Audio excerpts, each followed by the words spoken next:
morning, everyone. Welcome to First Things First. I'm Jenna Wolfe. That is the Hall of Famer Cris Carter. This right here is Nick Wright. We want to thank you all for spending your Memorial Day with us as Fox Sports honors this important day of remembrance. We got a lot to get to over the course of the next 3 hours this morning.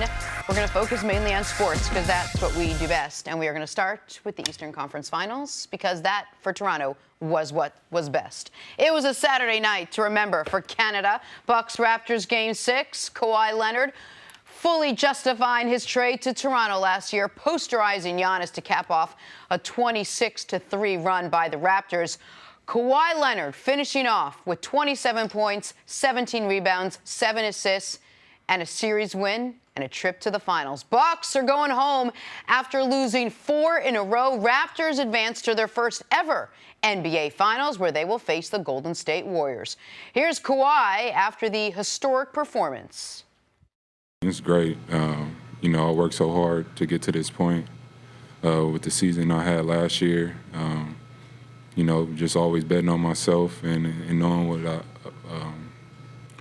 just knowing what I feel and, what's right for me. I don't really judge my, game like that. I'm more of a team aspect, see what my team is doing.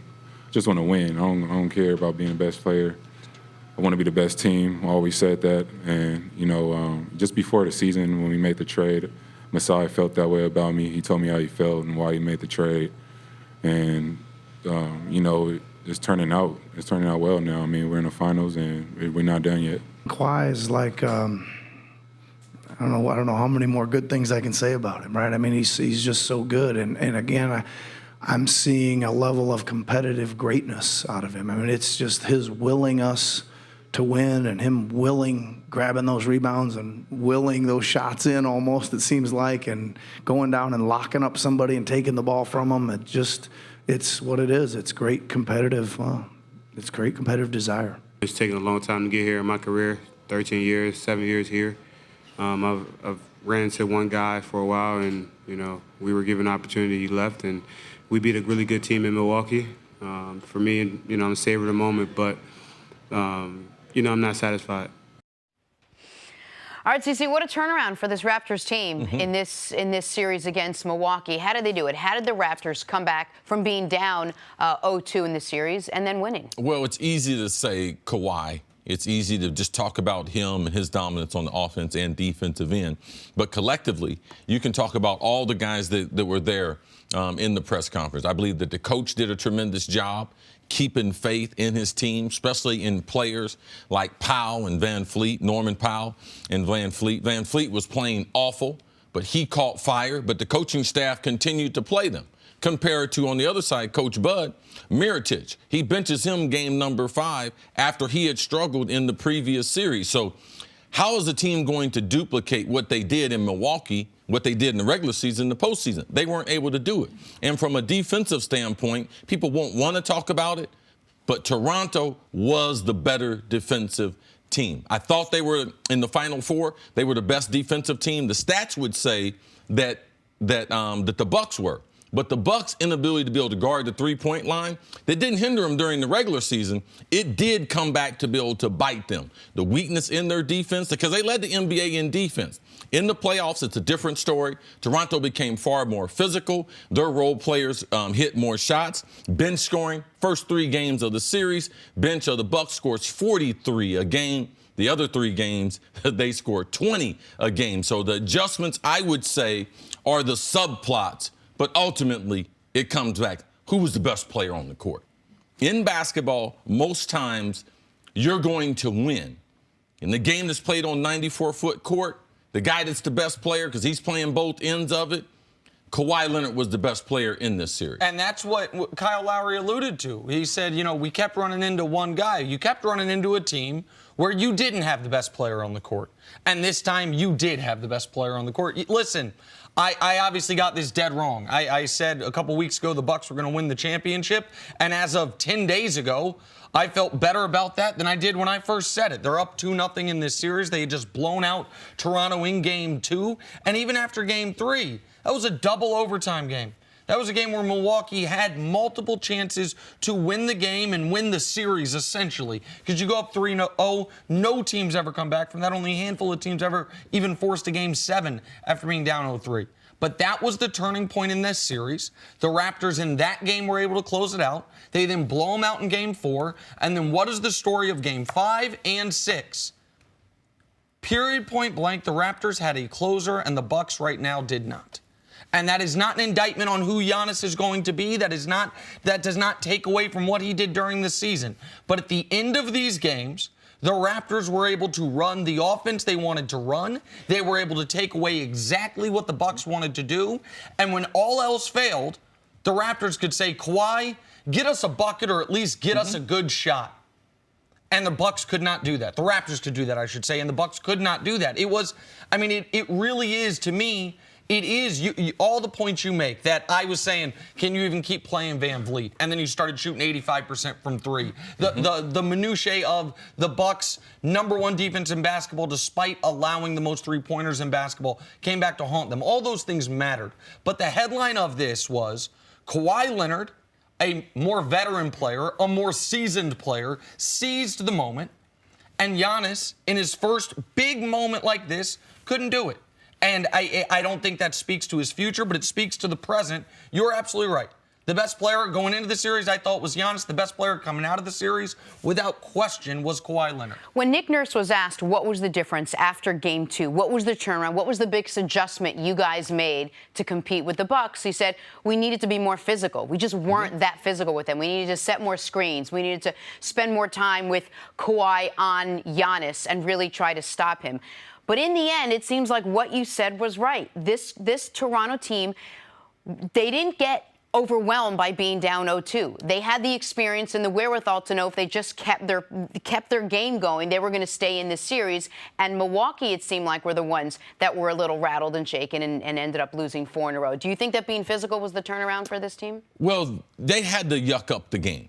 Toronto doesn't have the type of team that they're going to allow Giannis to get out in the fast break. There are a lot of teams. You look at the Clippers. How did the Clippers make a series of the Warriors? Man, they got physical with it. It is a critical part of basketball. And the way the Bucks want to play, they want Giannis to play downhill from the point where he orchestrates the offense. And if you're not physical with him, he's just going to finish with dunks in the lane or dishing out to open three-pointers. So, yeah, Nick Nurse had it right. Yes, it is time to be able to get physical, but more importantly, let's put our best player on their best player.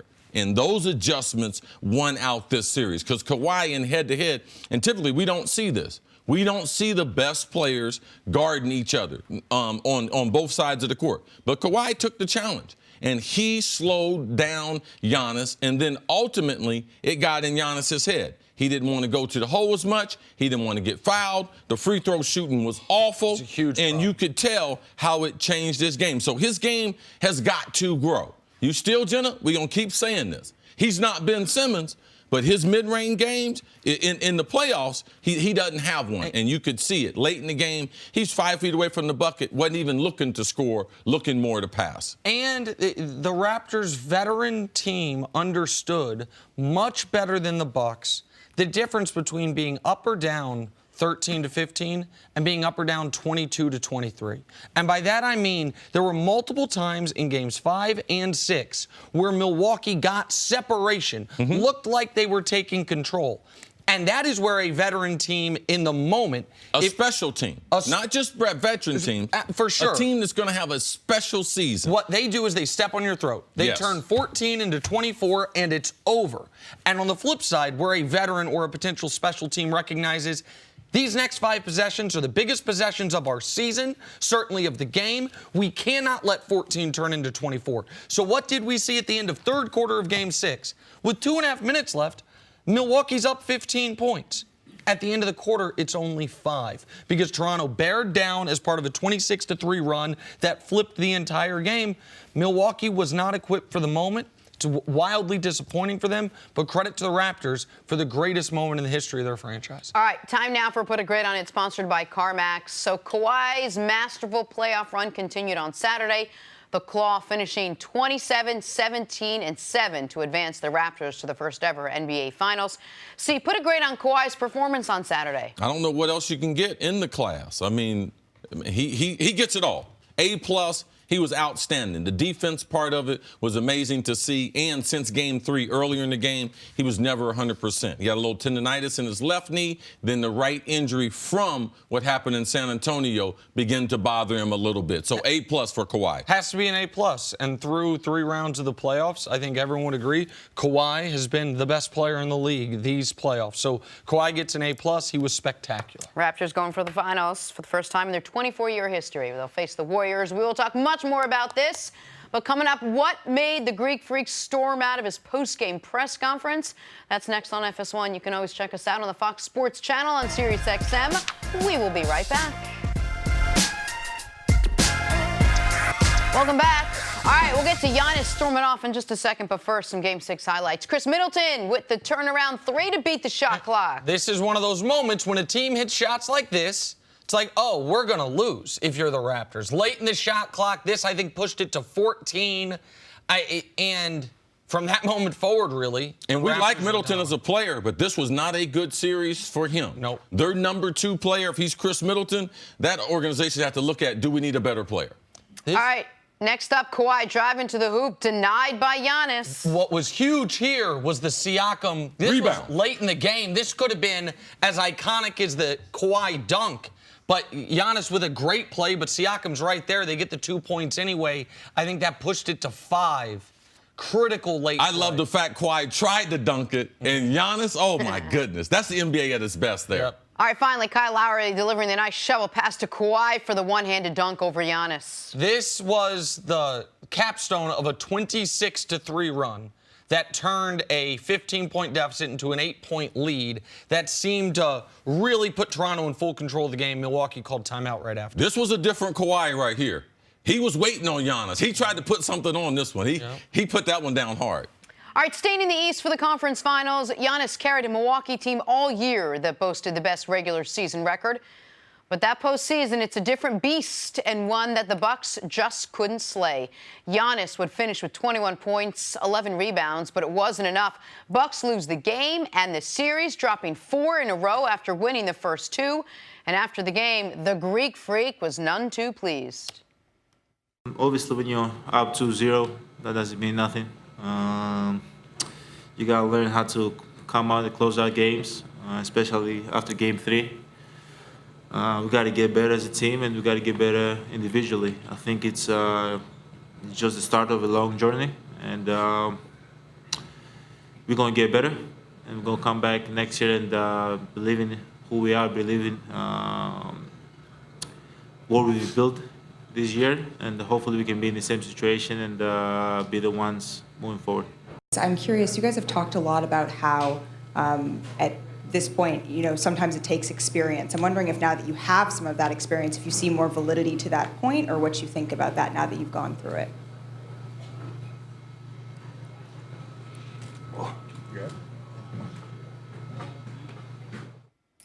All right, Nick, give us a little backstory here. What did you make of Giannis walking out there? Well, the only potential backstory that people are speculating on is that reporter that was asking the question had posted right when the game ended a story speculating about Giannis's future in Milwaukee, about could he leave in 2020. Now, do I believe that in the 20 minutes between the game ending and when he sat up there, he not only saw the story, was told about the story, but could identify the reporter?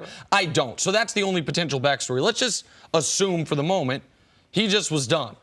My reaction is, as it almost always is in these situations, I've been very consistent. I give young players a very wide berth on this stuff, and I had no negative reaction whatsoever. I don't know if Giannis didn't want to cry up there. I don't know if Giannis thought he was done. I don't know if Giannis just said, you know what, I've done my media obligations. This is enough for me. I don't know if Giannis was angry and upset. He might say, worried he might say something bad. Maybe when he was asked about experience, there was an experienced player he thought let him down. I don't know what went through his head in that moment. But, guys, we applaud Joel Embiid because after the game it is so rough on him, he's in tears.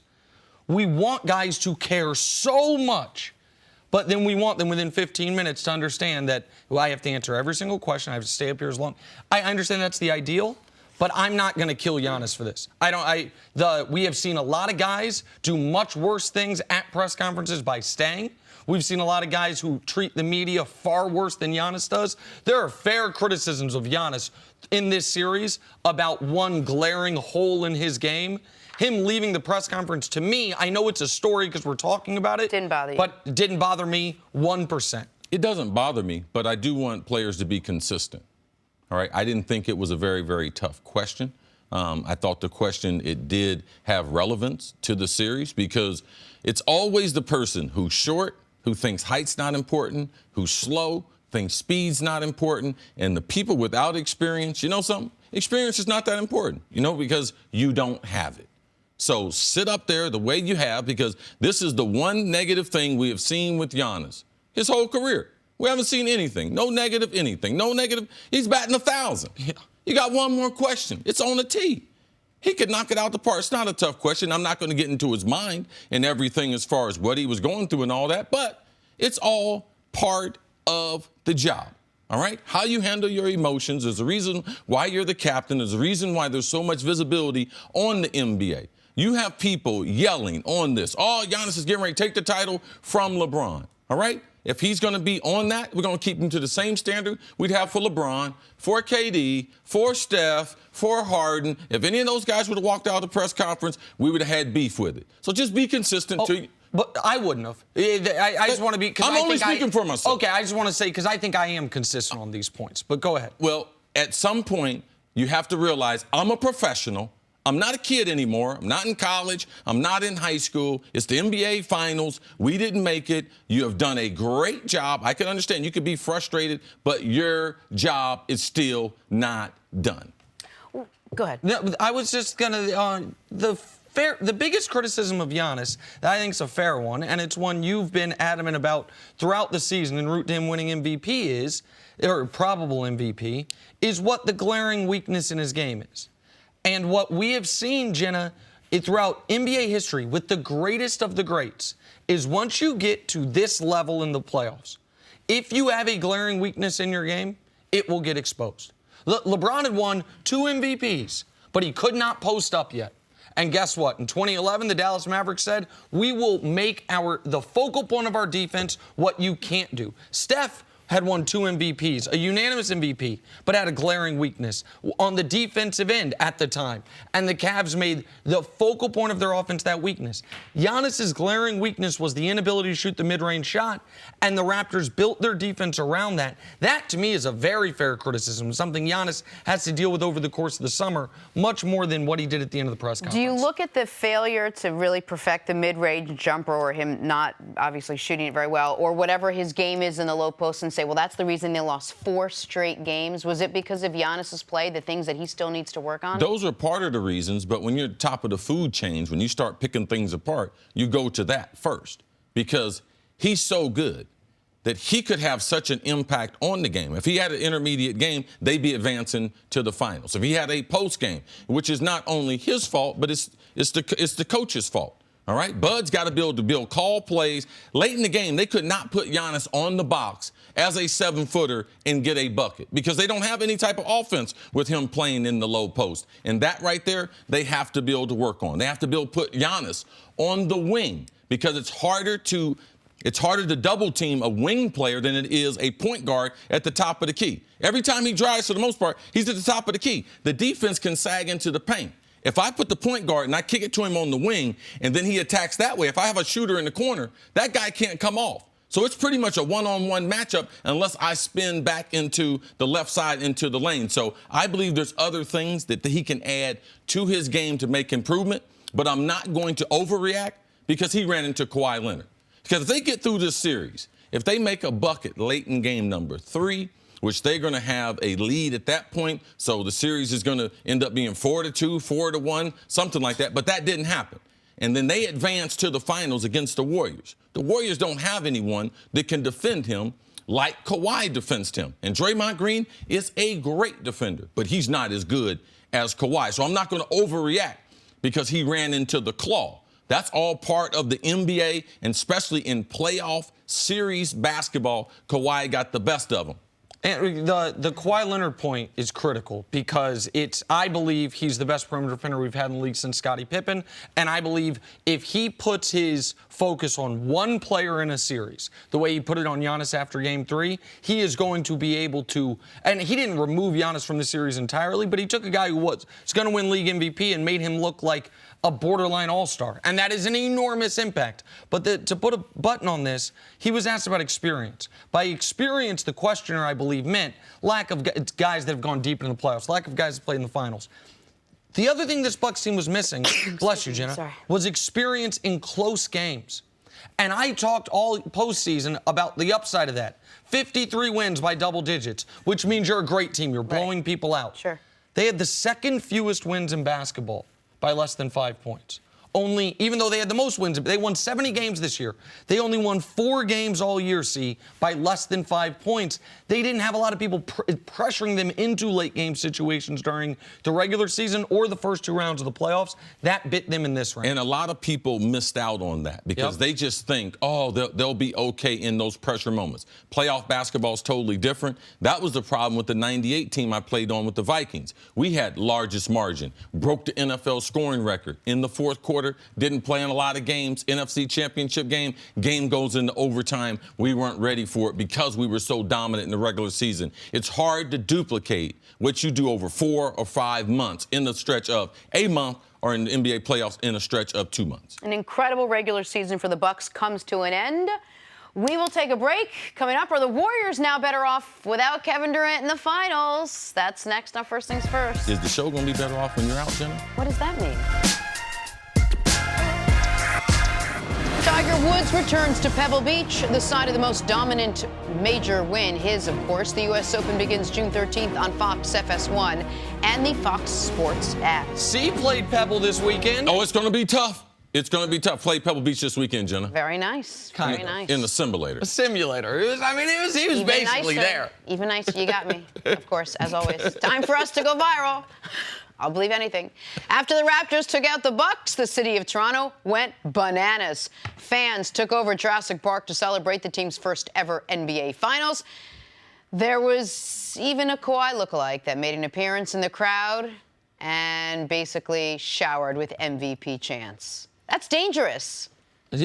That would be dangerous. That's fun. There's Kawhi lookalike. 2,730,571 people in the city of Toronto. How many of them showed I am up? happy for 2,731,570 of them. Oh, hold on.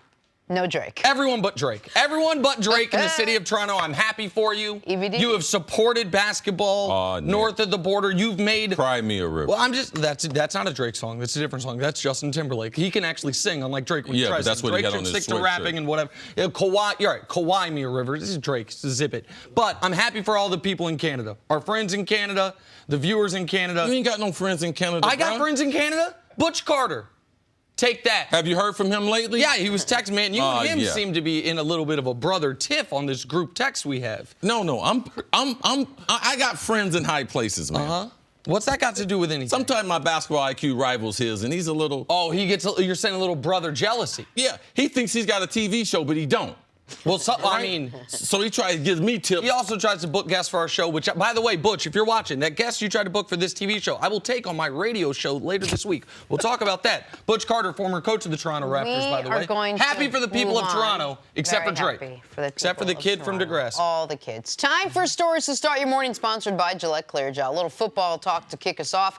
Todd Gurley saw his production dip late last season due to a recurring knee injury. And the Rams reportedly have genuine concerns about Gurley's nagging knee. See? How worried should the Rams be? You should be worried about Todd Gurley. If Todd Gurley was a Jerome Bettis, if he was more of a power back, going to get you about 3.8, 4.2 yards a carry, you've been like, okay, the wear and tear, he'll be okay. But, man, he's explosive. His speed is what makes the difference.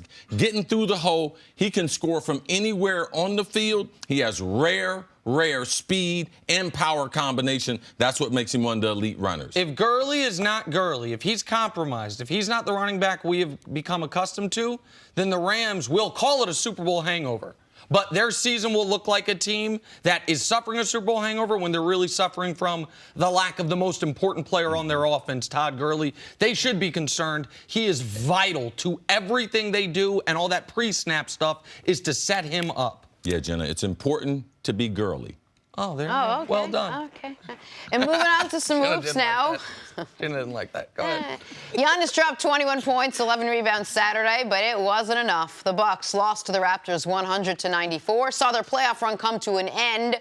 Nick Wright, how much of this loss do you put on Giannis? Listen, he's the best player. He's going to win league MVP, and they were up 2-0 and they lost 4 straight. Now, that shouldn't overshadow the fact in a series we feel like Kawhi dominated him. He averaged 23, 14, and 6 on, believe it or not, a higher field goal percentage than Kawhi. So our expectations for Giannis have been up here, which is why it feels like he struggled that way. But he was also up against the best perimeter defender we've had in this league in 20 years. So it's going to happen. The one thing I'm disappointed with Giannis, I thought he would have defended Kawhi. I thought when Kawhi was getting hot and on some of those runs, I thought they would have put Giannis on him. He's a great defender, maybe the best defender in the league, and he wasn't able to do the same thing that Kawhi was able to do to him. So I'm looking forward to seeing what he's going to do, because he's literally going to go to the laboratory and work on some things. Excited to see how good he is in 19. All right, moving on to LeBron James. If you're wondering how his recruiting tactics are going, just follow his social media. The King recently liked a Photoshop picture of Kyrie Irving in a Lakers jersey on Instagram. Nick, anything to this, or LeBron just bored this offseason? Well, he might be a little bored this offseason, but what's to it is LeBron would be absolutely thrilled if Kyrie decided to play with the Lakers. He wants Kyrie to play with the Lakers. Our friend Jordan Schultz reported that Kyrie and LeBron were out at Hyde, which is a nice nightclub back in Los Angeles last week. So, yeah, I don't think it's just social media flirting. I think it might be in-person flirting. Now, we'll see what Kyrie's dad has to say about all this, who's a big part of Kyrie's life. But, yeah, there's something to this. He better get Kyrie. I mean, he's not going to get KD. He's not going to get Kawhi. Who's up next? Who's the next best player?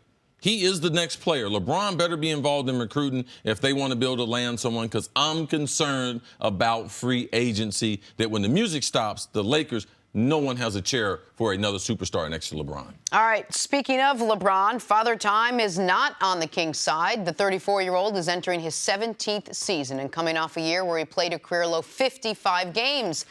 But LeBron's new head coach, Frank Vogel, isn't concerned, saying, I believe he's going to be poised for a bounce-back year. Also, what else would he say? Nick, how big of a season are you expecting from LeBron in year 17? LeBron last year averaged 27, 8, and 9. And so do I think he'll be able to do that in year 17? Well, it was unprecedented for a guy to do it in year 16, but with a full offseason coming in fully healthy, he was used to playing 100-game seasons. Now he played a 55-game season.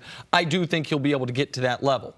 But the thing that I thought was more noteworthy that Frank Vogel said was we're going to have to surround LeBron with shooters. He instantly recognized that was the biggest mistake the Lakers made.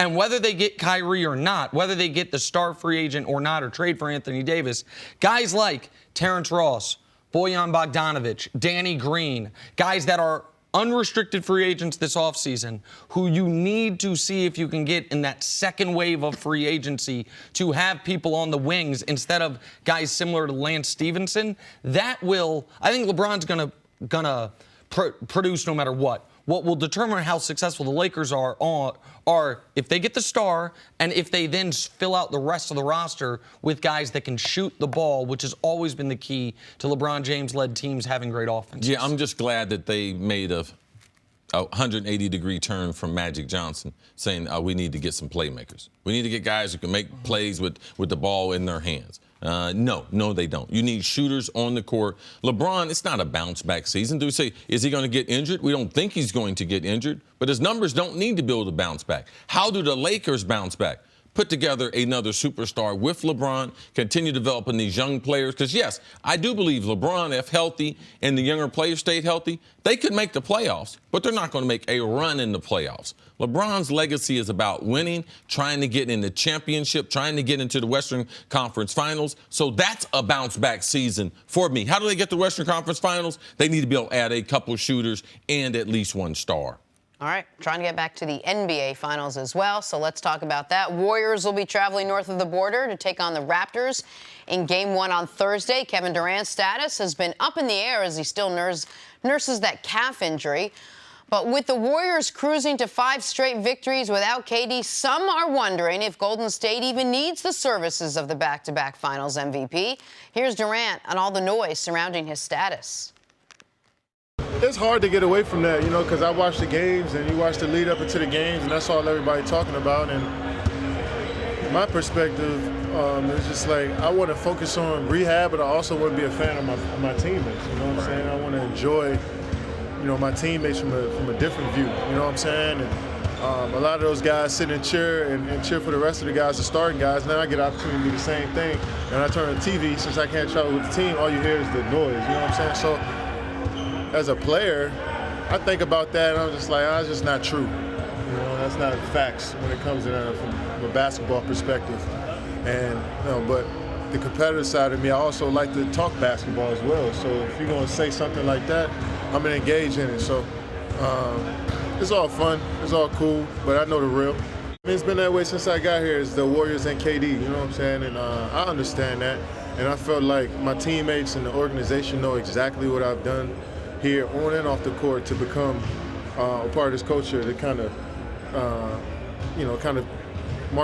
stamp my flag in this, in this coaching, this organization. I've done in, the last 2 years, pretty much everything that they asked me to do, from player, from an ambassador, I guess, of the organization and the community, from, working hard every single day in shoot-arounds and practice. So I know what I bring to the team, but I also know that a lot of people on the outside, don't like to see us together, and I get it. I like that answer.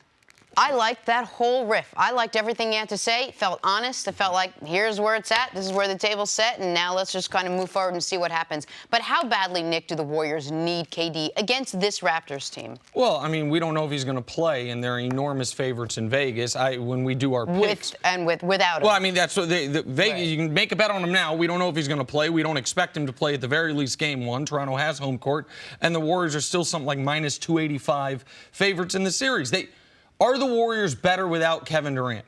That's a question that is an interesting one, but the answer almost has to be no, even though they win at a higher percentage without him. Just logically, it can't be true that they would be better without a player of his caliber. But do they need Kevin Durant? That's not that complicated of a question, and the answer's always been no. They would like to have him, but they don't need him. Can they win this series without him? Absolutely. If he were ruled out today for the rest of the year, do you think there'd be a whole bunch of pundits, not that pundits know everything or anything, picking the Raptors to win the championship? I don't. There'd be slightly more than are going to pick them this week as is. So I understand Kevin Durant's frustration, but when one of the reasons his decision got pilloried differently than other free agent decisions was because the thought process was they don't need you. And then even if he tried to debunk that through his amazing play through 2+ years and then the first half of these NBA playoffs, what the Warriors have done, most notably what Steph Curry has done since he's gone down, has just reinforced the idea of you are a luxury and not a necessity. So I understand where KD would be frustrated. Are the Warriors better without me? Of course they're not better without. I understand that part of it. But the tougher question is, do they need me? And I believe the answer to that question is unequivocally no.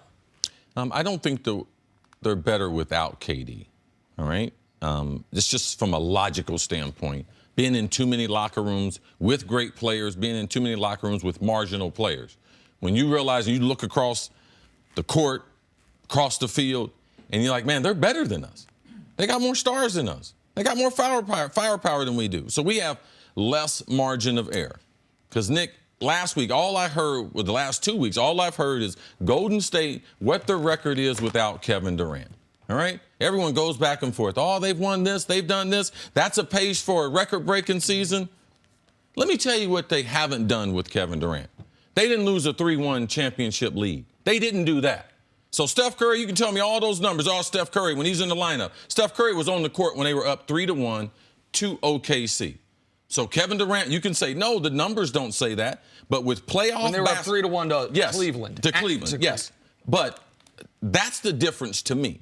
is someone like Kawhi. The reason why they went out and got KD was for LeBron. Now they're facing a team that's in the top 5 defensively, top 5 offensively. There are only 2 teams this year, Toronto Raptors and the Milwaukee Bucks. So in a series where you can clutch, you can grab in the playoffs, you need a Kevin Durant. You need to be able to offset. What about Kevin Durant guarding Kawhi for 20 minutes? Kawhi would have a problem with his length. So he would have to try to take him inside. He wouldn't be able to shoot over him. So Kevin Durant would be a problem for Kawhi.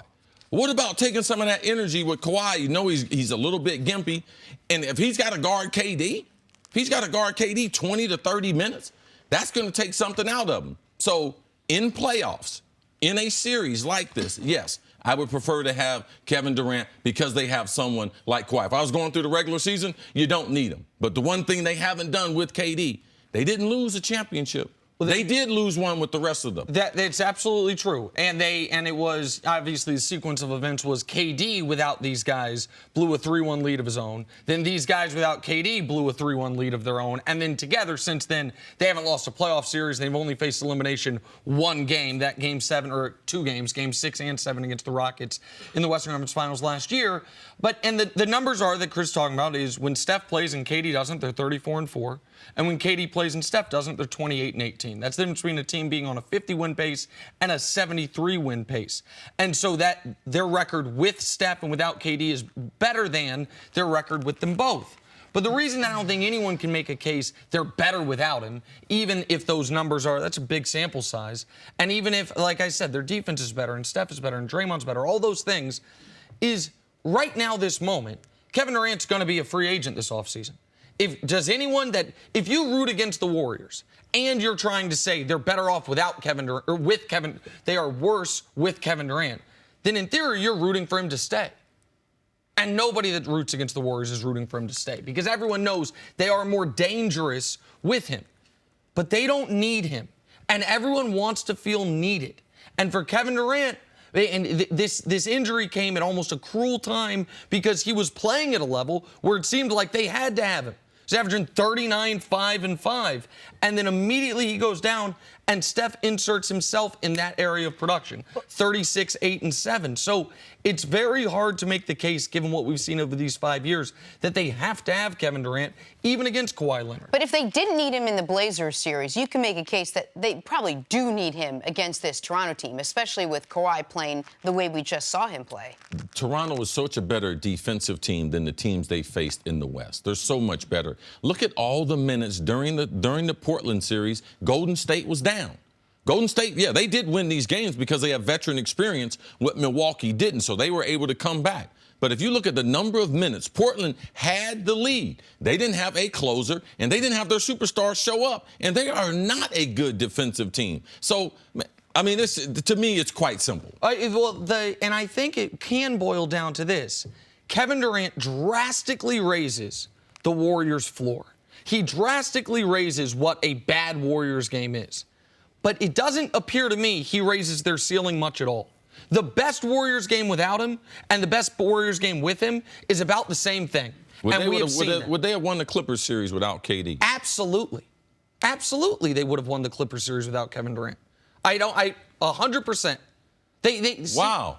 I believe they would. I mean, we saw that in the Portland series. They would have played. No. I thought the Clippers were a better matchup than Portland. Okay, so what I think happened in the Clippers series was one of the reasons that he can do what he did in those final 4 games and they still lose one of them is everyone else has to take a step back. They just play a different style of basketball without him, and so they're not better without him. But he knows it, and the whole basketball world knows it. They don't need him. And they don't necessarily even need him to win a championship this year. All right, let's take a break. Coming up, speaking of Kawhi, is he the best player in the NBA Finals now? Next on First Things First.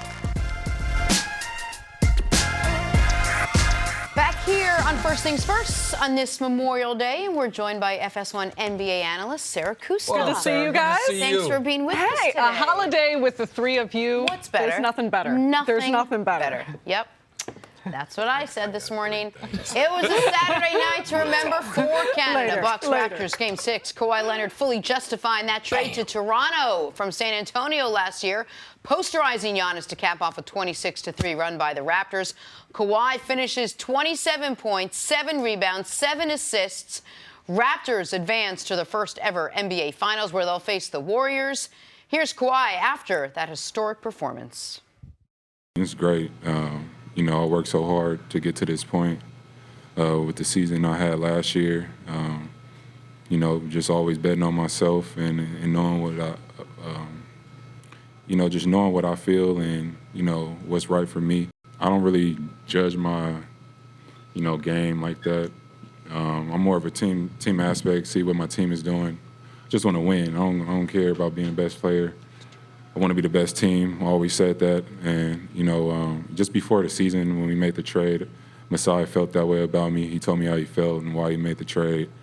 And, it's turning out. It's turning out well now. I mean, we're in the finals and we're not done yet. Kawhi is like, I don't know how many more good things I can say about him, right? I mean, he's just so good. And again, I'm seeing a level of competitive greatness out of him. I mean, it's just his willingness to win and him grabbing those rebounds and willing those shots in almost, it seems like, and going down and locking up somebody and taking the ball from them.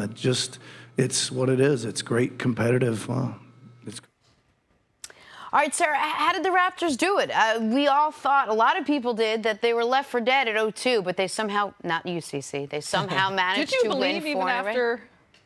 This is what, I've seen too much playoff basketball, and I've seen it change in games 3 and 4.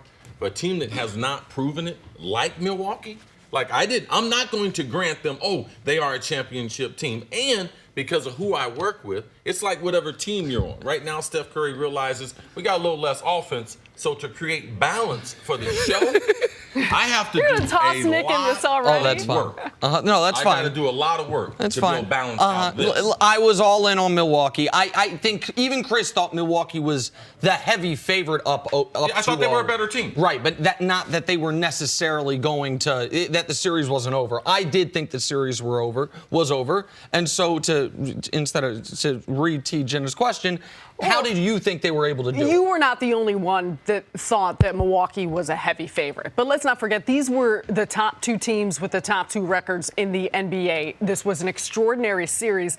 But I think it all starts, we watched Kawhi, we listened to how he spoke, not just after that game, but throughout the entirety of this whole series, of this whole postseason. Kyle Lowry said it. There was a steadiness to him. There is a way in which he has the same unwavering confidence regardless of the situation and circumstance. I think that filtered down to his team. And that was a hard-fought game 3 for them to come back in the manner of which they did, the double overtime win, to be able to take care of their home court and head back to Milwaukee. But I think everything about this win was predicated on their defense. Milwaukee finished the regular season 4th offensive rating in the league. No one could figure out how to stop Giannis. No one could figure out how to stop them, put them in the half court, slow down the freight train that he is, whether it's in transition or in the half court. And the switch that was made in game 3 by Nick Nurse to have Kawhi Leonard as his primary defender, switching up a few things with the defense, going to more of zone looks. But in the entirety of this last game, and it's what it showed throughout the course of this series, their rotations were on point. Communication was extraordinary. This was the type of stuff that is the elite type of defenses in the postseason that changed what Milwaukee could do offensively. To me, that ultimately won them the series. All right, so there's the micro and the macro. The micro is this. The Milwaukee Bucks play a very high variance level of basketball because of how many threes they allow and how many threes they shoot. The only team that shoots more threes is the Rockets. Why do the Rockets play that way? Obsessed with beating the Warriors. They know the Warriors are more talented. They know the Warriors are better, so they want to bring variance into it. Milwaukee played that way, turned into this juggernaut, and then the variance went against them the final 2 games of this series. Toronto in both those games shot over 40% from 3. Milwaukee in game 5 only made 10 threes. In game 6 made 6 threes in the first quarter, and the rest of the game was 6 of 28 from 3. With 2 makes from Giannis. The rest of the team was 4 of 24 from 3 in quarters 2 through 4. So that bit them. Fred VanVleet catches fire in games 4, 5, and 6. That bit them. But the macro is this. I'm sorry. The Raptors had a closer, and right now the Bucks did. And I love Giannis. I said I would adopt Giannis. He is my favorite player to watch currently playing. He's literally 4 years younger than you. Okay, that's fair enough. But Can I adopt him? He has a glaring hole in his game, and it got exploited. And it's a hole that no one's been able to exploit all year. But no matter how great of a player you are, you can be LeBron James. Oh, you can't post up? Guess what? It's all we're going to ask you to do. Oh, you're Steph Curry, you struggle on defense? How about we just run you through 75 pick and rolls and see if it wears you down in the 2016 NBA Finals? For Giannis, it was, you won't shoot that mid-range. We will let you get to 12 feet, and if you pull up from there, our defense is drawing dead. And on the flip side, the Raptors' best player, Kawhi Leonard, right now has no weaknesses in his game. The one weakness was he doesn't pass. Okay, well, now he had career-high 9 assists in Game 5 and then 7 assists in Game 6. And at the end of games, the Raptors could just give the ball to Kawhi and say, make the right play. And the Bucks could not do that with Giannis. And Giannis has got to get some help from Coach Bud. Because, Nick, you talked about the evolution of Giannis and the difference between Jason Kidd as a head coach and Coach Bud. But Coach Bud had no answers. The reason why you can get him in the half court, you can take the ball out of Giannis's hand, you can crowd the lane. They played the #1 defense. When you're teaching basketball, you teach defense because kids ain't going to play man-to-man. You teach them a 2-3 zone or a 3-2 zone. That's all they did against Giannis. They played the 3-2 zone, him coming down the middle. We're going to chip into the paint. We're going to be able to get out on the wing players. So they didn't have a game plan to put Giannis in the low post. If they had put him in the low post against Kawhi, they would have had trouble because all you do is throw the ball in. If they decide to double team, he kicks it straight out for an open three-point look. And Giannis does not know how to attack the defense on either wing. He only attacks when he's at the point guard and at the top of the key. If he was on the wing, because they have such prevalent good corner shooters, the corner can't help him. So if he developed a wing game to go with the low post game, I believe that that's the Giannis we're going to see. But I think a part of that is what you need to do throughout the course of the series, even put him in different places and points of attack. And for Milwaukee, the offense was just too predictable. There wasn't many changes. So how good Toronto's defense was also was in part because what they saw to the Bucks was very much the same throughout the course of the entire series. You look at Kawhi now. Was Kawhi first of all, was he the best player in that series? And will he be the best player moving forward in the next series? I think without a doubt.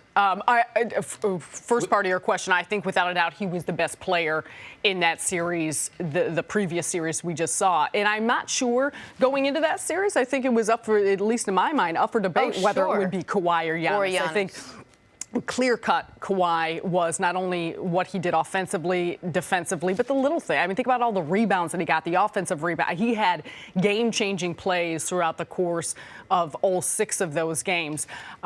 I'm not sure, though, as we head into the finals, what's Steph Curry going to look like? He's been excellent throughout the course, especially of these last 6 games playing without Kevin Durant.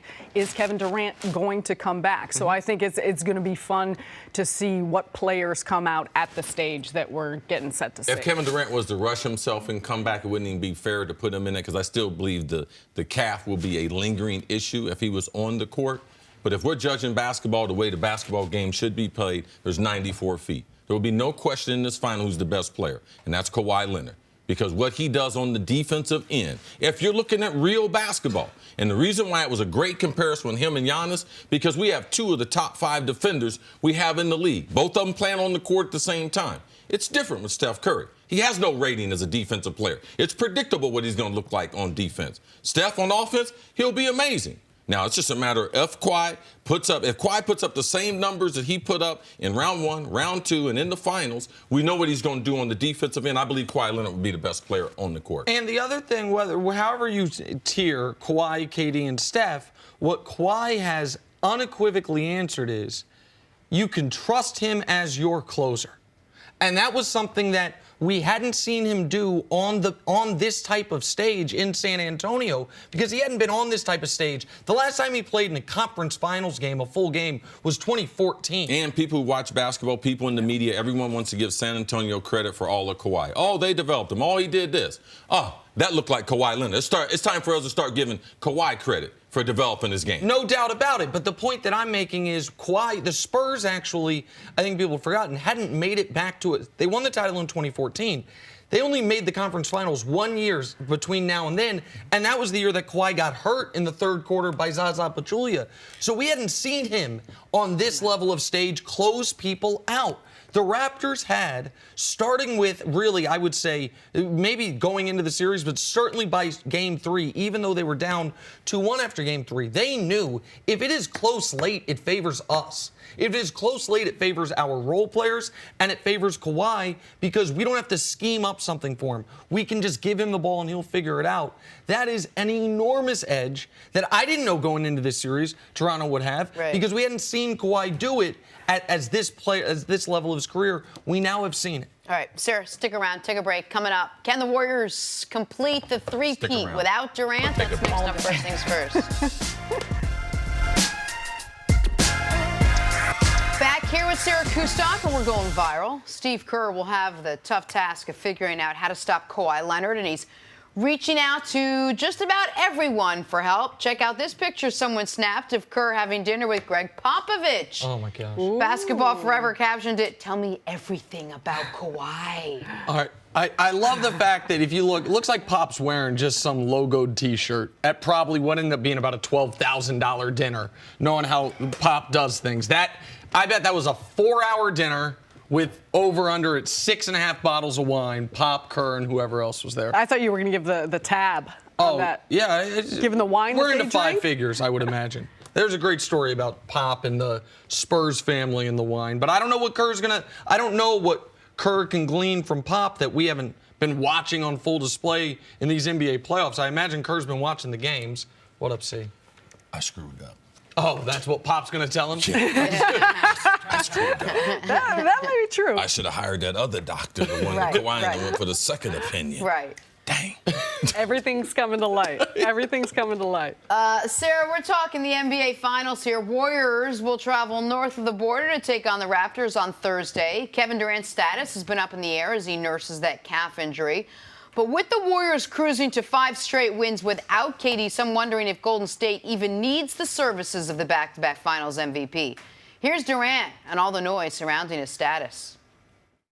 It's hard to get away from that, because I watch the games and you watch the lead up into the games, and that's all everybody talking about. And my perspective is just like I want to focus on rehab, but I also want to be a fan of my teammates. You know what I'm saying? I want to enjoy, my teammates from a different view. You know what I'm saying? And a lot of those guys sit and cheer and cheer for the rest of the guys, the starting guys. Now I get an opportunity to do the same thing. And I turn on the TV, since I can't travel with the team, all you hear is the noise. You know what I'm saying? So as a player, I think about that, and I'm just like, it's just not true. That's not facts when it comes to that from a basketball perspective. And but the competitive side of me, I also like to talk basketball as well. So if you're going to say something like that, I'm going to engage in it. So it's all fun, it's all cool, but I know the real. It's been that way since I got here. It's the Warriors and KD, you know what I'm saying? And I understand that. And I felt like my teammates and the organization know exactly what I've done here on and off the court to become a part of this culture to kind of, stamp my flag in this, in this coach and this organization. I've done in, the last 2 years, pretty much everything that they asked me to do, from player, from an ambassador, I guess, of the organization and the community, from, working hard every single day in shoot-arounds and practice. So I know what I bring to the team, but I also know that a lot of people on the outside, don't like to see us together, and I get it. So, Sarah, here's the real. KD, he's telling exactly what's on his mind. That is exactly. Like, I had no issue with what he said. I loved it. I loved what he had to say. That was the real right there. So well done. Thank you very much. What do you think, Sarah? How badly do the Warriors need KD? And not just need KD, but need KD against this specific team, against the Raptors. I'll say this. I think regardless of all the noise, the discussion, how the Warriors have been playing without Kevin Durant, they are a much better team when Kevin Durant is in the lineup and when he could play. However, I don't think that they need Kevin in order to give themselves an opportunity to win the finals. And I think there's a balance between that, and there's levels of when you say how badly do they need Kevin Durant. I think this team believes that they could still win the finals even if Kevin Durant is not healthy enough to return. Would they love to have him back? Absolutely. But the way in which they function offensively, how they play, the roles that everyone is put into, not just Steph and Klay, but specifically Draymond Green, and how he's able to be utilized as a quarterback, as a facilitator, the more touches everyone gets because it's not going to Kevin Durant. We've seen it, the last 32 games, there's 31-1 when Steph plays and Kevin Durant does not play. So I think regardless, this is going to be a challenging finals. I'm excited to see it because I think Toronto is playing well. They've got a ton of momentum. They've got confidence in how they've been playing. They have a closer and a elite player in Kawhi Leonard, though I think the Warriors, to me, are still the favorite heading into this, even without Kevin Durant. And that's not just because they are overwhelmingly talented. It is because I would not feel this way if it was Steph out and KD in. This team has to have Steph Curry because without Steph Curry, Draymond's effectiveness, it's not that it drops. It becomes almost non-existent on the offensive end. He'll always be important on the defensive end, but Draymond's offense, it needs to have Steph and the gravity Steph has to pull people away from the basket, and Draymond is that secondary playmaker. Klay Thompson, his value is still there, but it's muted to a degree because he is such a limited ball handler that he has to have Steph out there doing that for him because Klay, with respect, can't dribble with his head up, much less be a playmaker off the dribble. So it is not an indictment on Durant's skill as a player. It is an indictment on Durant's necessity to the team that he's on. Because they have are they better with him or without him? Even though the numbers actually say they're better without him, logic in the eye test says, no, they're scarier and they're better and they have more ways to beat you with him. But do they need him? No. They didn't need him before he got there. They don't need him now. And that is what is so frustrating for KD because I understand it. He's like, man, I'm watching the games. It's not like he didn't say I'm surfing all the channels, watching all the shows like this. He said I'm watching the games. And what's the discussion right before the game? Do they need me? What are they going to do if I'm not here? And I get why that would be frustrating. But it's also frustrating because to use what he's saying, that is facts. It is facts that they don't need you. And that is what is tough when he sees, like, Durant wanted them to beat the Blazers, but he wanted it to go 6. He wanted them to at least have some type of struggle there, I would imagine. I can't speak for him, but that's how I would be if I were him. I'd want to for it to be obvious I add value, and that didn't show up in that series.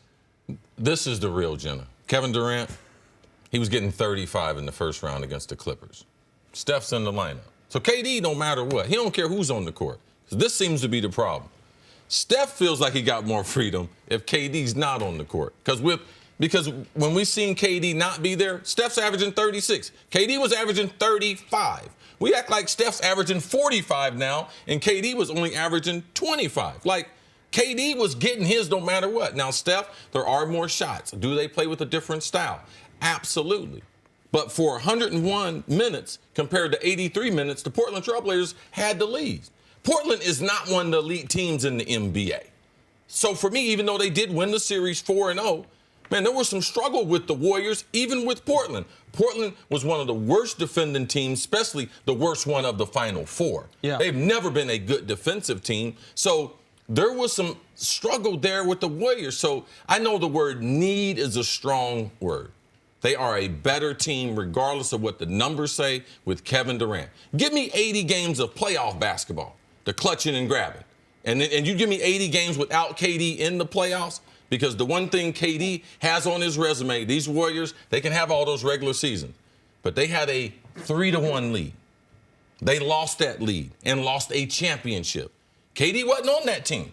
What they've done since then is do nothing but winning. They got KD for LeBron James. Now, will they need him against Kawhi? I do believe that they will need him. But let's just look at the last series, the last couple games. They didn't dominate the Blazers. They were down by double digits in almost every single game. But that's, go ahead, I'm sorry. 17-point deficits in each of the last 3 games. And that's something. I agree. I also think this Warriors team, though, when that's the nuances of their offense, when Kevin Durant is not in, how defenses need to play helps how they're able to defend the other guys. So there are so many instances that the Warriors have utilized how they've played when they haven't had KD, where so many of those other, think about the players like Kevin Looney that we talked about, McKinney, all of those players, they were able to be more productive because of how the defenses have to guard the other players, where they put them in help side. You think you can lay off a guy, and then all of a sudden, where they're placing them on the floor makes a major impact. And the point that C made about those complementary players that I hadn't heard anyone make, but I think it's a brilliant one, is they're better defensively when they are getting involved offensively, and they're more likely to get involved offensively when it's that motion, everyone touches the ball, strength and number style of offense. And you're right, C. Yeah, imagine if we had you on this show, we didn't let you talk. 35 points per game for Kevin Durant. I just imagined it. Okay. 35 points per game for KD before he got hurt, 36 for Steph since then. That's one number. The other number is this. The Warriors were 6-4 in those 10 games before KD got hurt. They're 5-0. In the 5 games since then, with the one game being, we're not including the game he got hurt in, they're tied when he goes down. And they were a great matchup for those teams. The Rockets team, they were a great matchup without KD for a game and a quarter. Sure. And the Portland? Well, fair enough, but the most, what we know is that they have found a way to win without losing. They were trailing, fine, without losing. I don't think they could do that without Steph. I think the numbers show without Steph, they are beatable. Without Kevin Durant, or with Kevin Durant, nobody's been able to beat them over these last 3 years. We'll see what Toronto can do. All right, it's real talk. Sarah, we'll see you a little bit later on. Coming up, which one of CC's former quarterbacks is Dak Prescott getting compared to? That's next on First Things First.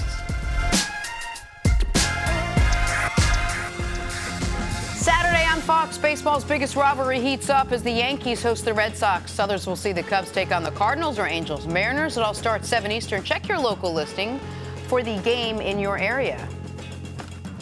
We'll get to the stadium. Dak and the Cowboys in just a second. But first, some Game 6 highlights. Chris Middleton hits the turnaround 3 to beat the shot clock. Oh, Chris Middleton. Oh, Chris. Man, he disappeared in this series, Nick. When Giannis needed a number 2, he was nowhere to be found. This was a great shot. At that moment, everyone in the arena, everyone watching, even my great friend Chris Carter, thought Milwaukee was winning this game.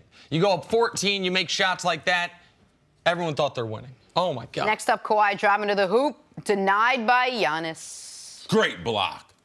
In a critical moment of the game.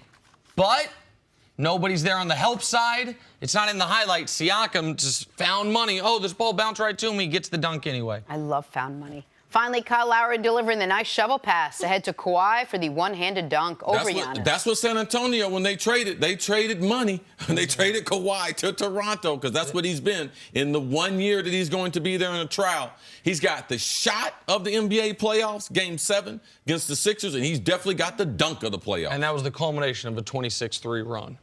All right, take a turn, talk some football. Cowboys are all in on franchise quarterback Dak Prescott, with the two sides on the cusp of a contract extension that will reward Dak handsomely. The rumored payout, $30 million a year. That is pretty handsome. But Cowboys' new quarterback coach, John Kitna, taking it one step further, comparing Dak to Hall of Famer Warren Moon. Yes. See, you played with Moon. You buying the comparison? So excited for this. No. Let's just, I'm so excited for this. What's happening? I'm trying not to explode. I'm just trying to go through, because I'm trying to go through how many other black quarterbacks, because those are the similarities. They're both black and they play quarterback. What other quarterbacks he could have grabbed besides grabbing my guy? Anytime someone mentions Warren Moon, I have to follow it up by, I only played 2 seasons with him, and those two seasons went like this. 244 catches, 24 touchdowns.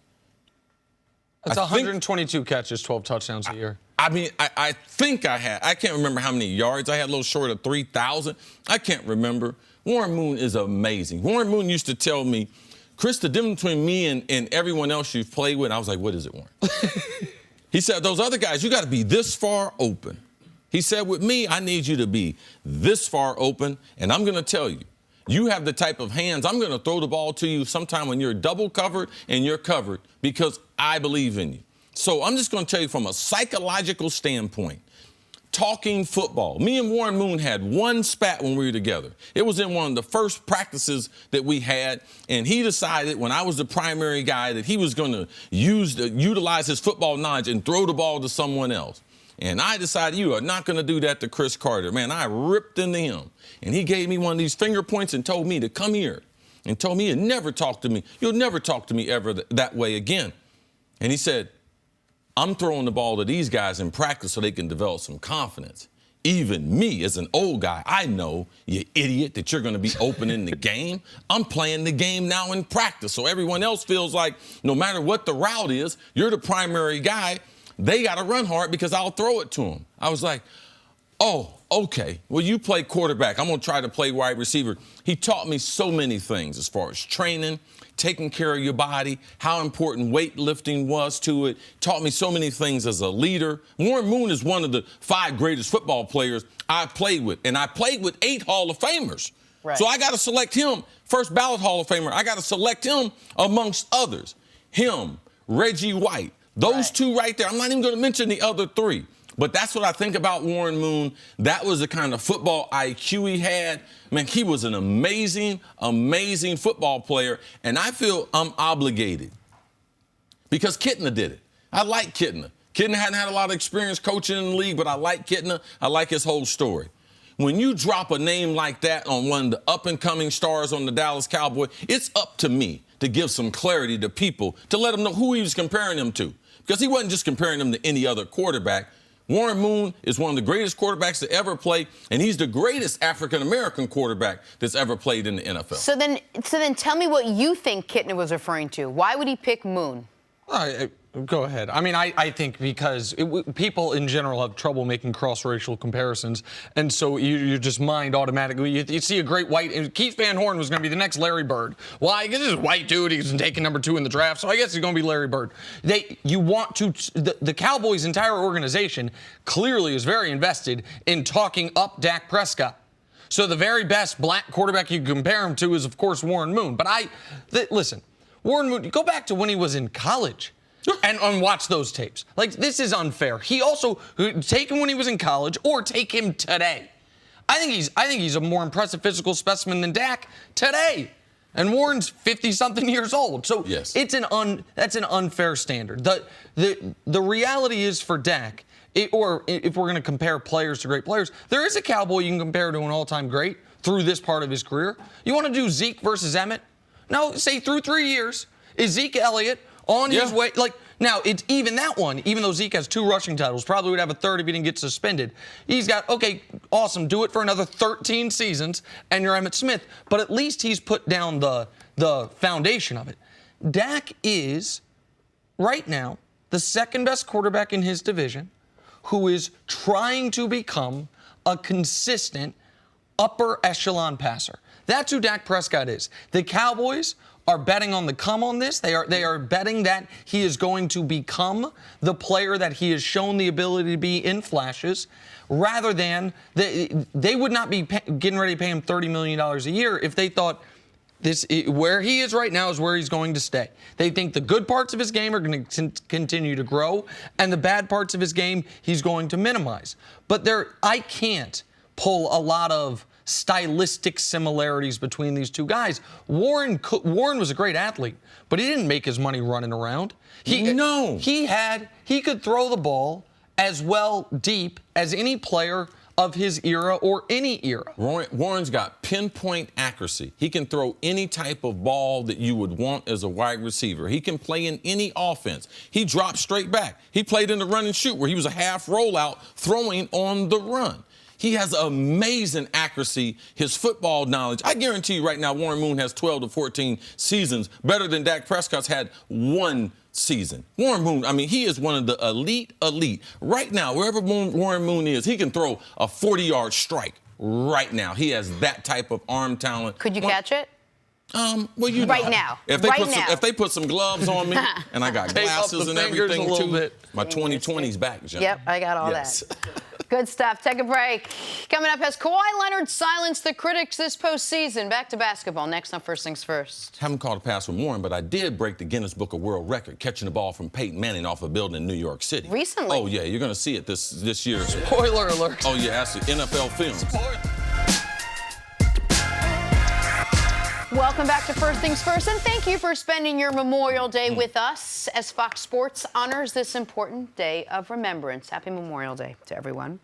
Time for some stories to start your morning, sponsored by Gillette Clear Gel. A little football talk.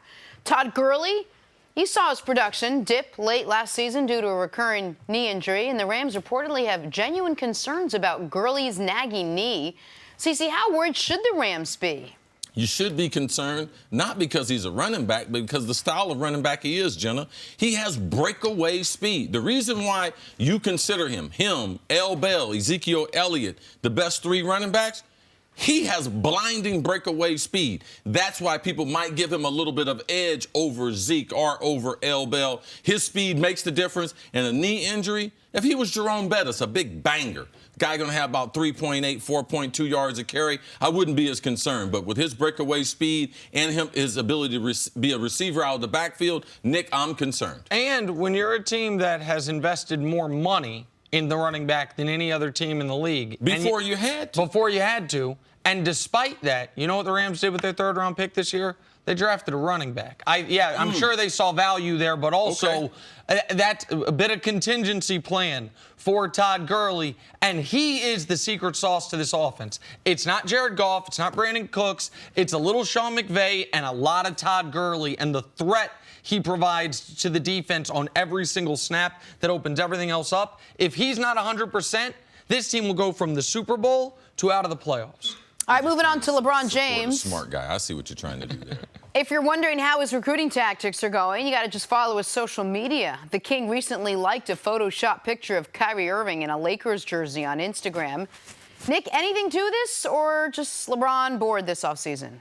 Look, I've only been saying for 6 months that I think that the reunion is a very real possibility. Running it back, Kyrie and LeBron against Steph and Clay and the Warriors, very real possibility. I think that it is recruiting and he's bored. But I also, Jordan Schultz reported, our pal, that LeBron and Kyrie were partying at Hyde in L.A., one of the great nightclubs out there. So that was last week. It's on the board. I've been saying since October it's on the board. I don't know if they're the favorite. And I think Druderick, Kyrie's father, is going to have a lot to say about this. And I don't think Druderick would be a huge fan of Kyrie deciding to go team back up with LeBron in L.A. But it's certainly a viable possibility. Jenna, that is the plan B. Because the real is he wants Kawhi. So not only does he talk to Kyrie, he liked that picture, but he would like to have Kawhi a lot more. You know the reason why? Because he'd be like, hey, Kawhi, go lock them guys down. And then he runs the offense through Kawhi. So that would be a good plan B. Liking the photo, spending some time. He's also talked to Jimmy Butler. LeBron is on the case. They're going to get a free agent. He hopes that it's not Kyrie Irving, though. Oh, interesting. All right, ending with Kawhi Leonard. Looking back, it appears his decision to leave the Spurs has paid off, as he's been an unstoppable force in Toronto this season, carrying the Raptors to their first ever NBA Finals. Critics of the move north have officially fallen silent. Kawhi's uncle Dennis put it best when he said he's ready for this moment. That's what stars do. Here's Kawhi on his journey to the finals. It's great. I worked so hard to get to this point with the season I had last year. Just always betting on myself and knowing what just knowing what I feel and, what's right for me. I don't really judge my, game like that. I'm more of a team aspect, see what my team is doing. Just want to win. I don't care about being the best player. I want to be the best team. I always said that. And, just before the season when we made the trade, Masai felt that way about me. He told me how he felt and why he made the trade. And, it's turning out. It's turning out well now. I mean, we're in the finals, and we're not done yet. See, you look at this postseason, and it's pretty obvious that it justified his move. But did it prove Kawhi was right to request a trade last offseason after everything that went down? Well, Jenna, regardless of the information that people have out there or the misinformation that people seem to be consumed with as far as what happened to Kawhi in San Antonio, people who are San Antonio fans, they will never accept that the organization could have been wrong. That's not the first time a team doctor diagnosed someone or a team doctor had a disagreement with a player or a player got a second opinion. That's what happened. But then after that, the worst criticism a player could ever have is when someone personally criticizes you that you quit. You quit on your team. You quit on your organization. So that's what followed up Kawhi when he said he couldn't play. The organization said he could play. So everyone invested all this believing in Greg Popovich, their team doctors, compared to believing in the athlete. I don't know the last athlete that faked an injury said he couldn't play.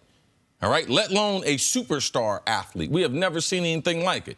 So we had never seen really the combination of criticism on a player that had the reputation that Kawhi had going against an organization like San Antonio. So people chose to pick sides. And there's a lot of bad information going around out there, but people are misinformed. Kawhi Leonard was hurt. I know that. I know for a fact. I know he went through extensive rehab. I know he came here to New York. I know the doctors that he worked with the second time said that the doctors in San Antonio misdiagnosed him. So I don't care who you like as San Antonio. I don't care who you like as a commentary. There's a lot of information out there about Kawhi that was not true. He was injured. And the number one thing as a player, man, you never want someone to question your integrity. And that's what this is, a referendum on Kawhi's integrity. Because he's playing now since game number 3. Because for those who didn't know, he had a little tendonitis in his left knee. And then his quad, the on same right quad, side, right? Yeah, the quad on the right side in game number 3 started giving him some problems. So game 3, game 4, game 5, and game 6, he was not 100%. He was laboring up and down the court. So if Kawhi, if he showed us that type of effort, he would have played in San Antonio if he could. He wasn't comfortable playing. He thought something was wrong with him. It turned out that something really was wrong with him. That's why he didn't play but 9 games last season. So I'm happy for Kawhi because I know the truth. And I know what happened in San Antonio. I'm not a fan of San Antonio, Greg Popovich, or anything. But I did have the information, regardless of what other people on this network, other networks, decide to put out there, even though it's not the truth. Kawhi Leonard has integrity, and I believe that basically in the last 10 months, it's played out that way. All right, so 2 points for me on this. One, his decision would have been validated even if he missed that shot against the Sixers. If he misses this shot in Game 7, they go to overtime and they lose, his decision would still have been validated because he felt that you guys, it's one thing for me to be injured on your watch. That happens to almost every pro athlete. It's another thing for you guys not to back me. And then whether Tony Parker, Steven Jackson, I remember last year, said he thought Tony Parker was kind of given the okay or the suggestion by the Spurs organization to go public with what he said, where he said my quad injury was 10 times worse than Kawhi's. Whether Tony Parker was given that, persuaded by the organization to do that or do it on his own, he's an all-time great Spur who then is undercutting Kawhi's credibility. And a guy who, because the public doesn't know much about Kawhi because he's so quiet, you can kind of almost, he's a blank slate. And so we had made him one type of person, and then all of a sudden, an organization that I do have tremendous respect for, and Greg Popovich, who I admire greatly on and off the court, you're like, okay, so it's this organization with this track record versus a player we know very little about. And a lot of people, myself included, initially said, well, I'm going to trust San Antonio. But the other element of this that... But you don't have to build trust either one. When was the last time we seen a player fake an injury? I mean, I don't know why people jumped to San Antonio's side. To me, that was like a red alert, been like, wow, that's alarming right there. Well, listen, if people are out there, I certainly didn't think at any point, even when I thought San Antonio had some validity, that Kawhi was faking an injury. Now, I do think there was a thought that Kawhi could have played through the injury and was being extra cautious. And I think that was the thought at the time. You were adamant during the time because you had people close to the situation that that's not what was going on, that his injury was misdiagnosed. And I know the player. Right. When I say people close, that's what I'm talking about. The player and the people around him that you've known for quite some time. Now, but the other element, and my last point on this is, but when you see how people turned on Kawhi that quickly, this is one of the reasons why when players make a free agent decision, when players make a lifestyle decision, I almost always support them. Because the loyalty from the fans is almost always to the front of the jersey and not the back. And guys will love you and adore you when you are doing it for their team. And you go and do it for another team, and people all of a sudden, all the things that they thought were great about you are no longer great about you. Do you think that this success that Kawhi has had in the postseason makes it any more likely that he's going to stay in Toronto? Yes, they did everything the right way. Yes, they are the front runner. They own the player, and he's got great memories there. But them, the Knicks, and the Clippers are the three front runners. The Lakers are going to have a chance because Kawhi has communicated with LeBron. But right now, the Raptors, his experience there has been tremendous. But I wouldn't lead too much information into this. Kawhi is going to, after he's done with this series, he's going to look at everything as far as his basketball future. And to me, not a lot has changed besides people being like, wow, he's a great player again. And Kawhi has been so smart about not talking about this and not making some emotional in the moment after hitting the Game 7 shot against Philly saying, I can't wait to be here for the rest of my career. Which we hear so many players do. He's protected himself, and he's played at such a high level and delivered those Raptor fans the greatest moments that they've ever had as fans of the franchise. No one can begrudge him no matter what he does. Whether they win or lose the finals, Kawhi has made it to where I don't think anyone's going to say you owed us something more because he hasn't put himself in position to owe anybody anything with what he decides in July. Kawhi and his team aren't looking for it, but Cris Carter's accepting all apologies from all the people out there that stood against him and thought San Antonio was right. I'm accepting them on his behalf.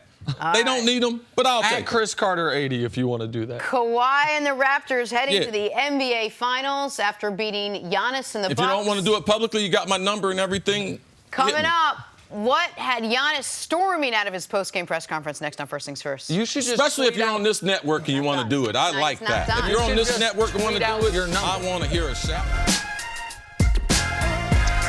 FS1's your destination for the day's best sports shows. Tune in for the biggest personalities on the biggest stories. We get you started right here on First Things First. Catch it on Monday through Friday, only on FS1. Back here at Syracuse Dock, we're talking the Eastern Conference Finals. Giannis carried Milwaukee to the best regular season record, but the postseason, well, that's a different beast, and one that the Bucks just couldn't slay. Giannis would finish with 21 points and 11 rebounds. It wasn't enough, though.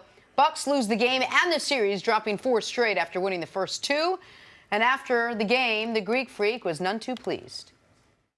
Obviously, when you're up 2-0, that doesn't mean nothing.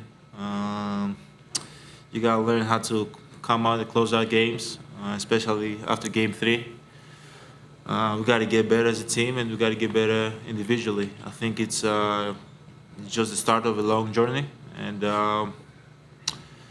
we're going to get better.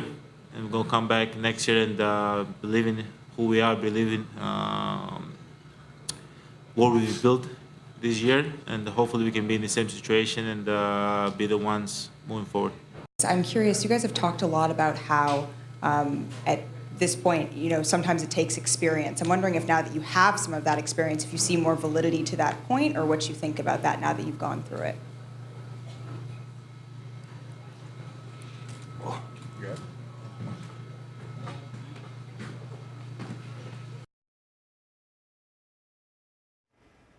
Poor right, Chris Sarah. Middleton's like, what's I know. Chris Middleton's like, Last one, he was ready to read a book.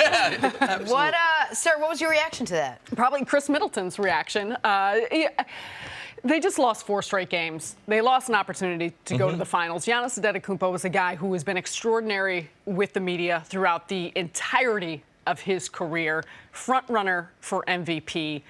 We know the competitive will that he has, and we have listened to him talk after each and every game. I feel like you want to say something. You're covering the NBA, though. I know there's a reputation typically on TV or on stage.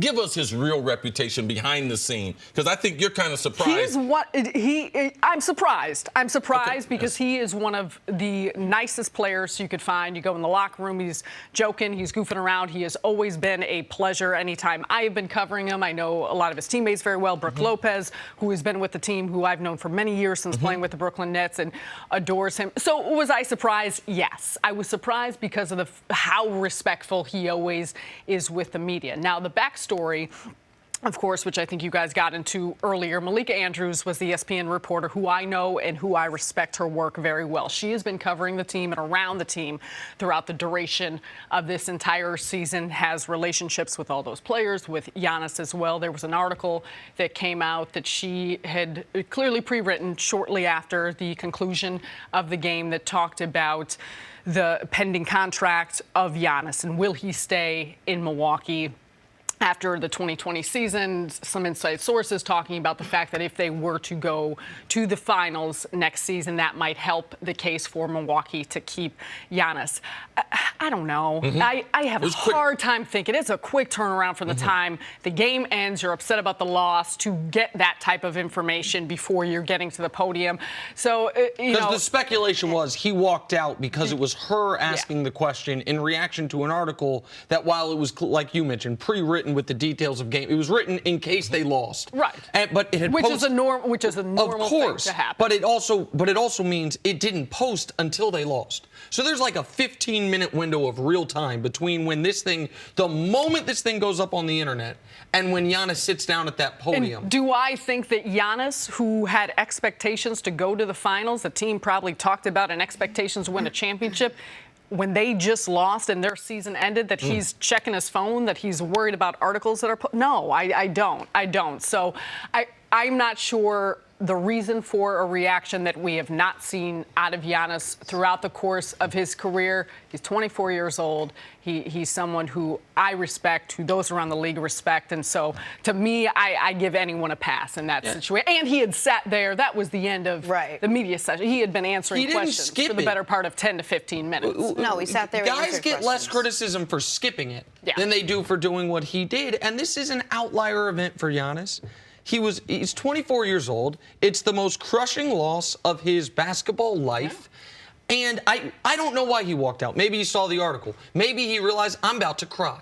Maybe he realized, I'm about to say something I shouldn't say. That, you know what, who is experienced? Mirror you with this guy, and he was whatever. Who knows? But he walked out. LeBron was good with the media for a very long time. Lost that finals to the Mavs and was asked about how are you going to react about people being happy. He's like, I don't know. You broke boys got to go back to your life. I get to wake up tomorrow and still be LeBron. And it was mean what he said. But it was an outlier event. I think people get over it. Giannis is not, I love Russ. Giannis is not Russ with the media, where he's just always looking for a fight. And so Joel Embiid sobbed after his loss. It's how it affected him. Giannis, after his loss, Kawhi's just snatching souls, evidently. Like, after his loss, he had had enough. And I understand it's part of the deal that you got to talk to the media. It's not part of his contract for X amount of minutes. You have to answer every single question. I think anyone that is making a big deal out of this is trying to go after Giannis because they want to, rather than they're really, truly, deeply offended on Malika Andrews' behalf. Let's get to what happened in this series. How much of the Bucks losing 4 in a row to the Raptors do you place on Giannis? Well, when you're passing out the accolades, you start right at the top. So when you start passing out everything else, you should start right at the top. More talent, there's more responsibility. And Giannis, regardless if it's right, this is the way sports is going to be. We had given Giannis all the credit for all the things he had done. And in doing this, losing 4 straight, that's an indictment on him. Because he could have had a stop. He could have made an intermediate jump shot. What about making one of them free throws? Yeah. Okay, how about that? Where your free throw percentage starts to plummet in critical situations. Now you start shying away from, am I going to drive because I don't like that 15-footer with no one defending me. So, yes, that part should be real. I understand athletes in these press conferences, it's always hard. To me, it's like a wide receiver coach taught me. He said, finish the route. And that doesn't mean catch the ball and start running with it. That means finish the whole play so we can start the next play. I wish he had done that. He's got to finish developing his game, all right? That intermediate part, working in the low post a little bit more, and then we'll see a new and improved Giannis. I think that there's a lot of responsibility on Giannis, the way in which he played. I think bringing up free throws are important. Those are the things that sit with you. And I imagine that this is sitting with Giannis and will until the start of next season. When he was here 5 years ago, Milwaukee was a team that was trying to even get 20 wins. So to think about how far they've come, the point that they were at, and I think Giannis himself will take a lot of responsibility. When you are the potential MVP of the league, you should. However, I don't think you just put it on Giannis. I think there's a lot of questions for Milwaukee as they head into this offseason if they want to get back at this point next year. 17 of 36 from the free throw line in the final 4 games, and that's worse than the actual numbers because it also made him shy away from contact. Tried to go around contact because first 2 games of the series, he was 10 of 12 from the line, I believe, in both of those games. So he was very confident about it. He went 2 of 7 in that double overtime game 3 loss, and from that moment forward, he was shook at the line. He wasn't great in the fourth quarters of these games. He was not great when the Raptors were going on these runs to take control back of the game, most notably in Game 6, it goes from 15-point Milwaukee lead to an 8-point deficit, 26-3 run. Giannis didn't stop it. If anyone wants to sell their stock in Giannis, I'll buy it up. Yep. I think he's going to be the best player in this league for a long time, for multiple years. I think this is going to be his first of a few MVPs. But this is also his first missed opportunity. You're up 2-0. Game goes to double overtime. You have a chance to take a 3-2 lead at home. You're up 15 early in that game. You have a chance to tie the series, to get a Game 7 at home. You're up 15 late in that game, and they lost. So this will burn him. He'll recognize what they exploited in the weaknesses in his game, that intermediate jump shot, and he'll come back next year, and he'll be better than the guy who's going to win the MVP this year. But, of course, a lot of this is on him, and it's supposed to be, and that's how it works. And 25-year-old Giannis will be better than 24-year-old Giannis. All right, Sarah, stick around. Coming up, any chance the Raptors can knock off the Warriors in the finals? Talk about that next on First Things First. Back here at Syracuse Dock, and we're talking NBA Finals. Kawhi Leonard carried the Raptors to their first ever finals appearance. That was the easy part. Now he's got some work to do as the Raptors look to take down the defending back-to-back champion Warriors. Here we go. Golden State opens as heavy favorites over the Raptors with Game 1 tipping off Thursday in Toronto. Syracuse Dock, how do the Warriors and the Raptors match up in the finals? This is going to be fun. I'm excited. I'm excited to see both of these teams play. One, because they're coming in with great momentum. I know Golden State hasn't played for a while, and it feels like that series was a month ago. But I think it's going to be interesting because you look at Golden State and how they played through the postseason. They have been absolutely dynamic offensively, with Kevin Durant, without Kevin Durant. They've got I think their offensive rating is over 116. They've been extraordinary. And to me, Toronto's defense has been absolutely off the charts. And that goes to their depth, their strength, versatility, and everything that you need to try and slow down Golden State. I believe Toronto has. One of the reasons that they made it such a challenge for Milwaukee is because their transition defense was so good. Key number one, and how you need to try and stop that Golden State offense, is making sure that you are getting back in transition. They're excellent in the half-court offense. Theirs obviously is a whole different level than Milwaukee. But I think some of those things, the ability to have multiple players that, Toronto is so good because whether they're switching, regardless of what they're playing, they've got good individual defenders. And so oftentimes when teams can break you down, when Golden State can break you down, it's because they force you into situations that you got to help, you got to recover because they can beat you off. Toronto is so deep in their defense, and Golden State as well has got a lot of players that they can throw on Kawhi Leonard. You got a Draymond Green, you got a Iguodala, you got a Klay Thompson. So I believe, too, they're going to give different looks to Toronto that he didn't necessarily see throughout the course of this last series. This will be far and away the best defense the Warriors have faced in the NBA Finals. The Cavs defense, they've only played the Cavs. The Cavs defense, 3 of those 4 years, was a bad defense. The 1 year it snuck into the top 10 for the playoffs at 10th was the year they won the title. Was the right It was the year they won the title, the year before Kevin Durant got there. And the team, like the Rockets, had a good defense last year and forced them to 7, but not as good as Toronto's defense. The best defenses against these Warriors teams in these 5 years, OKC when Durant was there, that team obviously was up 3-1 on Golden State, but that was a different Golden State team. So first of all, what the Warriors won't have to their advantage that they've had each of the last 4 years in the finals is an opponent that's not ready for this level of intensity and this level of defensive focus. Except for the first year the Cavs and Warriors played in the finals, the one game Kyrie played in those finals, that every other year the Cavs came to the NBA Finals like they hadn't been playing playoff basketball. Maybe it's because they just coasted through the East, but you'd watch them in game one, and they would just forget switches. They wouldn't get back on defense. They'd whine to the refs instead of getting back, and the Warriors would win game one, usually by a very healthy margin, every single year, and the Cavs would start in a hole. In fact, the Warriors won games 1 and games 2 each of the last 3 years against the Cavs. So Toronto will instantly be more equipped in that regard. The question to me is, how will the other guys on Toronto respond to now an even bigger moment? How will Kyle Lowry, man, this was the crowning moment of his career, and he was ready for it.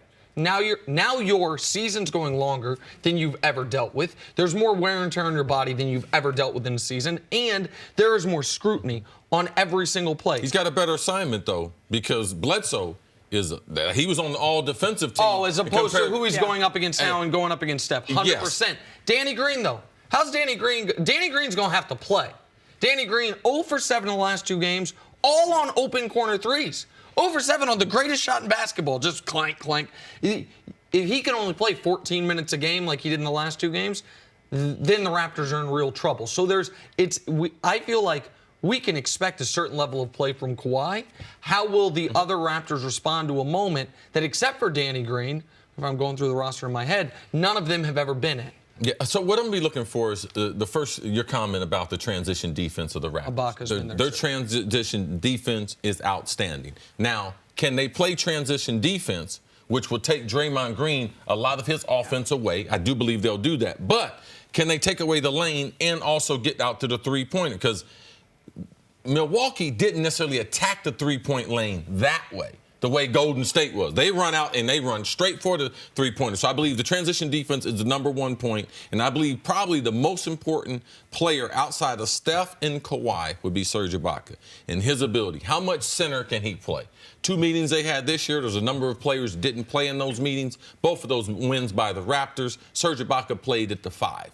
All right, so he's played a lot against Golden State. He's got great experience coming from OKC. So how are they able to utilize him? We saw him catch a second win in this series where he was very good, very aggressive. He's going to have to be able to shoot the ball. He's going to play a huge role in this. I do believe that the Raptors do have a chance.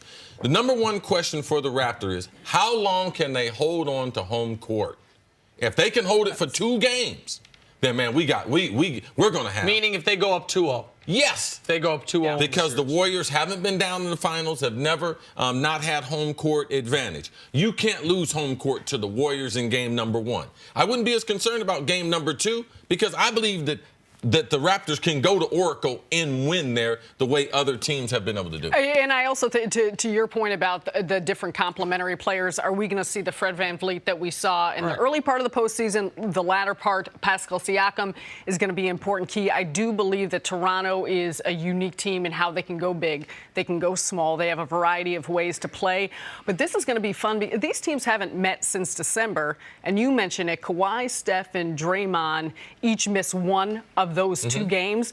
This is a very new-looking Toronto team that Golden State hasn't seen. They've never played each other full strength. They've never played each other full strength. And so some of the matchups, some of the nuances, in the postseason isn't always the same as the regular season, but we played this combination, this work. When we ran this play, this helped. So there's going to be a lot more chess matches. Ability, yes, Toronto to have did the chess take matches, the make season the series. And even though the players weren't all playing, there could be some psychological edge knowing that they have. At first game, Durant scored 51, but Steph didn't play, so the Warriors lost. Of course they did. That's kind of how that works. Look at the records again. Thanks for joining us, Sarah, today. As always, thank have you, a great Sarah. rest of the holiday.